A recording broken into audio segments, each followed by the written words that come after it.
Okay, I was showing you how to make mushrooms with coffee grounds without using wheat or hay or straw or anything that could have glutinous material in it. I have a friend and she suffers from celiacs, and well, she doesn't suffer, she's awesome about it, but she has celiacs, so she can't have any gluten.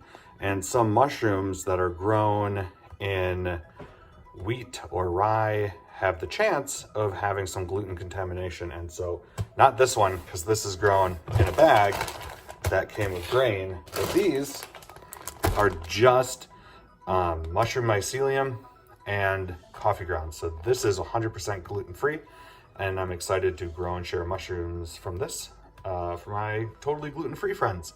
So that's it, super easy. I'll put a link below on how to do this with just hot coffee grounds once they've cooled.